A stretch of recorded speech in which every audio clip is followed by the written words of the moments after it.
রমজান মাসের সাহরি অথবা ইফতারিতে এই চারটি খাবার খাবেন না, এই চারটি খাবার থেকে বেঁচে থাকবেন। রসুল করিম সাল্লাল্লাহু আলাইহি ওয়াসাল্লাম এই চারটি খাবার খেতেন না। রসুল করিম সাল্লাল্লাহু আলাইহি ওয়াসাল্লাম এই চারটি খাবার অপছন্দ করতেন। রমজান সম্পর্কে আল্লাহ পাক রব্বুল আলামিন বলেন, ইয়া আইয়ুহাল্লাযীনা আমানু কুতিবা আলাইকুমুস সিয়াম কামা কুতিবা আলাল্লাযীনা মিন ক্বাবলিকুম লাআল্লাকুম তাত্তাকুন। হে ঈমানদারেরা, তোমাদের উপরে রোজা ফরজ করা হয়েছে যেমনি ভাবে তোমাদের পূর্ববর্তীদের উপর রোজা ফরজ করা হয়েছিল, যেন তোমরা মুত্তাকি হতে পারো। এই রমজান মাসের যে ব্যক্তি রোজাগুলো পালন করবে, আল্লাহ পাক রব্বুল আলামিন তাকে মুত্তাকি পরহেজগার বানিয়ে দিবে। বলছিলাম চারটি খাবারের কথা। বিশ্বনবী মুহাম্মদ রাসূলুল্লাহ সাল্লাল্লাহু আলাইহি ওয়াসাল্লাম এই চারটি খাবার অপছন্দ করতেন। শুধু অপছন্দ করতেন তা নয়, রাসূল করিম সাল্লাল্লাহু আলাইহি ওয়াসাল্লাম এই চারটি খাবার খেতেন না। যে খাবারগুলো আল্লাহর পয়গম্বর অপছন্দ করতেন, যে খাবারগুলো আল্লাহর পয়গম্বর নিজে খেতেন না, ওই খাবার দিয়ে আপনি ইফতার করবেন, ওই খাবার দিয়ে সাহারি করবেন, এটা তো আপনার বিবেকেও বাধা দেওয়ার কথা। রাসূল করিম সাল্লাল্লাহু আলাইহি ওয়াসাল্লাম চারটি খাবার খেতেন না। এক নম্বরে কাঁচা পেঁয়াজ। হ্যাঁ, আপনি রান্না করে খেতে পারবেন, কিন্তু কাঁচা পেঁয়াজ খাবেন না। কাঁচা পেঁয়াজ খাওয়া হলো মাকরুহ। বিশ্বনবী মুহাম্মদ রাসূলুল্লাহ সাল্লাল্লাহু আলাইহি ওয়াসাল্লাম কখনো কাঁচা পেঁয়াজ খেতেন না। আমরা অনেকেই ইফতারিতে আমরা সালাদ আইটেম তৈরি করি কাঁচা পেঁয়াজ দিয়ে, অথবা আমরা মুড়ি বানাই। ইফতারিতে কমন একটা ইফতার মুড়ি আমরা বানাই কাঁচা পেঁয়াজ দিয়ে। এই কাঁচা পেঁয়াজ পরিহার করবেন। রাসূল করিম সাল্লাল্লাহু আলাইহি ওয়াসাল্লাম কাঁচা পেঁয়াজ খেতেন না। রাসূল করিম সাল্লাল্লাহু আলাইহি ওয়াসাল্লাম অপছন্দ করতেন আপনি পেঁয়াজ রান্না করে খান, এতে কোনো সমস্যা নাই। দুই নাম্বার হলো কাঁচা রসুন। বিশ্বনবী মুহাম্মদ সাল্লাল্লাহু আলাইহি ওয়াসাল্লাম কাঁচা রসুন কখনো খেতেন না। রাসূল করিম সাল্লাল্লাহু আলাইহি ওয়াসাল্লাম কাঁচা রসুন খাওয়া পছন্দ করতেন। তিন নাম্বার, রাসূল করিম সাল্লাল্লাহু আলাইহি ওয়াসাল্লাম বাসি খাবার খেতেন না। রাসূল করিম সাল্লাল্লাহু আলাইহি ওয়াসাল্লাম বাসি খাবার অপছন্দ করতেন। কারণ বিশ্বনবী মুহাম্মদ সাল্লাল্লাহু আলাইহি ওয়াসাল্লাম বলেন, সাহাবীরা তোমরা বাসি খাবার পরিহার করো, কারণ এই বাসি খাবারে মানুষকে রোগ জীবাণুতে নিয়ে যায়, মানুষের রোগ জীবাণুতে আক্রান্ত করে মানুষকে। এই জন্য বিশ্বনবী মুহাম্মদ সাল্লাল্লাহু আলাইহি ওয়াসাল্লাম বাসি খাবার খেতেন না। এক সাহাবী বিশ্বনবী মুহাম্মদ রাসূলুল্লাহ সাল্লাল্লাহু আলাইহি ওয়াসাল্লামকে দাওয়াত দিয়েছে। বিশ্বনবী মুহাম্মদ রাসূলুল্লাহ সাল্লাল্লাহু আলাইহি ওয়াসাল্লাম দাওয়াত খেতে চলে গেলেন। যাওয়ার পরে ওই সাহাবী খাবার দিলেন। বিশ্বনবী মুহাম্মদ রাসূলুল্লাহ সাল্লাল্লাহু আলাইহি ওয়াসাল্লাম যখন খাবার খাবেন, যখন খাবার সামনে আসলো, বিশ্বনবী মুহাম্মদ রাসূলুল্লাহ সাল্লাল্লাহু আলাইহি ওয়াসাল্লাম খাবার সরিয়ে দিলেন। আল্লাহর হাবিব দাঁড়িয়ে গেলেন। বিশ্বনবী বললেন, ও সাহাবী, এই খাবার আমি খেতে পারবো না। সাহাবী বলল, ইয়া রাসূলুল্লাহ, খাবার কেন খাবেন না? সাহাবী, এই খাবারের মধ্যে তুমি রসুন দিয়েছো, পেঁয়াজ দিয়েছো, যা আমি খাই না, আমার সঙ্গীরাও পছন্দ করে না, আমিও পছন্দ করি না। কারণ কাঁচা পেঁয়াজ রসুন খেলে মুখের মধ্যে দুর্গন্ধ আসে, এটা ফেরেশতারা সহ্য করতে পারে না। সাহাবী, আমার জিবরাইল বন্ধু পছন্দ করে, ফেরেশতারা পছন্দ করে, সুতরাং এই খাবার আমি খেতে পারবো না।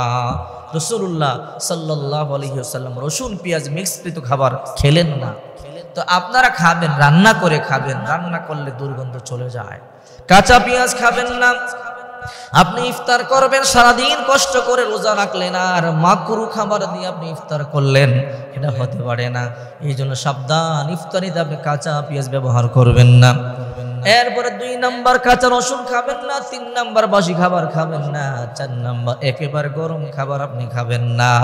একেবারে গরম খাবার খেতে রাসূল করিম সাল্লাল্লাহু আলাইহি ওয়াসাল্লাম নিষেধ করেছেন। অনেক সময় দেখা যায়, এমনও সময় হয় চুলা থেকে উঠাইয়া গোশত খেয়ে ফেলে, চুলা থেকে উঠাইয়া সরাসরি মুখের মধ্যে দিয়ে দেয়। এতে আপনার বিপদ হতে পারে।